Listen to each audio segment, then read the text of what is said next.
What's up? It's JD back with Tech for the People, where we talk about tech and digital and how it impacts our everyday life. So people, what is going on in the US? We had a sore loser for a president, a man that gets enraged and fuels his supporters to go out and do all his dirty work by going on his social media with this theory that people stole votes from him, which caused him to lose the election. These actions ignited a fire in pro-Trump supporters on multiple social platforms. These terrorists rallied up via social media groups and planned the attack on the Capitol that happened January 6, 2021. And the only thing I have to say about that was a pure tragedy. It made the US look bad. Other countries looked at us funny because just everything that was going on was totally insane. But not only taking over a federal building, majority of these people were not wearing a mask. During a global pandemic, no one's wearing a mask. So they decided to take over the building, and they decided not to wear a mask, which is probably going to spread COVID cases and probably has already spread COVID cases in the United States. And you know what? Back in the day, things like this, we would never be able to see. We would hear about these in history books and so forth. But now, thanks to digital, we were able to watch this from news outlets, from social media platforms, from everywhere. We watched these savages climb walls, break into a federal building, invading politician offices like Pelosi, stealing federal property, and unfortunately, some even lost their life.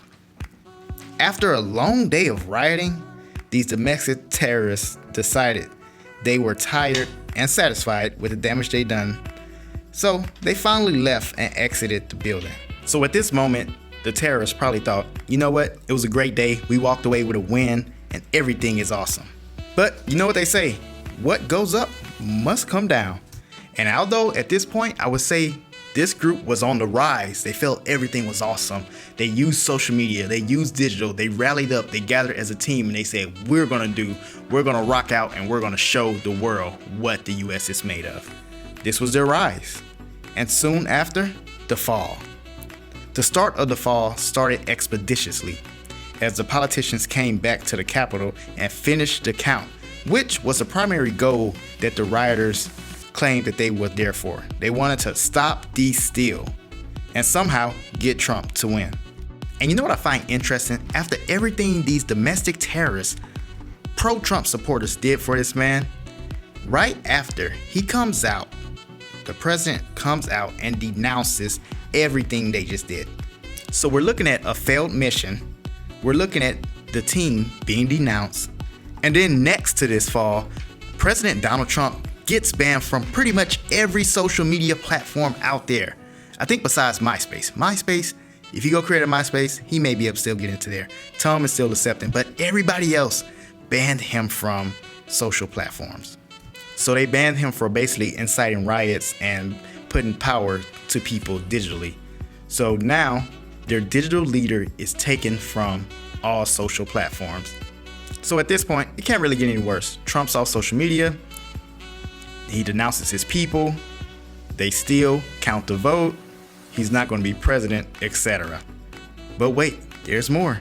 The FBI comes out with a message for everyone.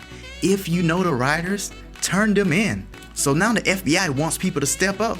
But guess what? These social platforms did it for you. Actually, the people who committed these crimes did it for you because they were on their social media platforms posting everything they did. So FBI, an easy case. And to make this fall even worse, a lot of the notable rioters are all down now. Like Paul Davis, a Texas lawyer, he was fired for being there. We also have Derek Evans, a West Virginia lawmaker who was charged for entering the Capitol and he was fired from his job. Jake Angeli, the man with the bull hat. Now he's in jail and is complaining that he doesn't eat the food because it's not, get this, organic.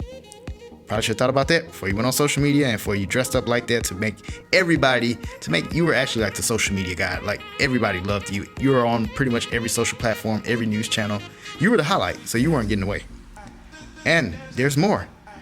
We have Richard Burnett, the Arkansas native that was sitting in Pelosi's chair, oh so propped up, oh so nicely, with those legs up, has been transferred to Washington, D.C. for trial. And Adam Johnson, I like to call this the happy man, the happy Adam Johnson, the happy father that stole federal property. Well, you know what? He's not that happy anymore. See this picture? Now see this picture. Got some nice orange suit on, looking very, very handsome in that jail cell. And for the rest of all the supporters, a lot were put on a travel ban, and we seen them go into airports and cry their hearts out that they couldn't get back home. They just couldn't. They were stuck in the airport and they got dragged out by the cops. So, you know what? What goes on social media stays on social media, so you probably should watch out what you put on there. And the interesting part about this story is majority of these rioters truly thought what they were doing was civil, and they felt they were doing the right thing for their country. While doing it, no one thought to themselves, this is illegal. What we're doing is wrong. We're trespassing. This is, you're breaking into a federal building. It's worse than breaking into someone's home. You're breaking into a federal building. The Trump momentum is finally starting to slow down. Trump is officially now out of the office and inauguration already happened. So at this point, just give up. There's nothing you can do. But what you can do is let me know, what do you think will happen to Donald Trump now that he is no longer the president? Thank you for watching. I'm JD here with Tech for the People. Go ahead and like, subscribe, and share this video with somebody. And people, please don't do anything crazy. It's not worth it. Trust me, it's not worth it. I'm out.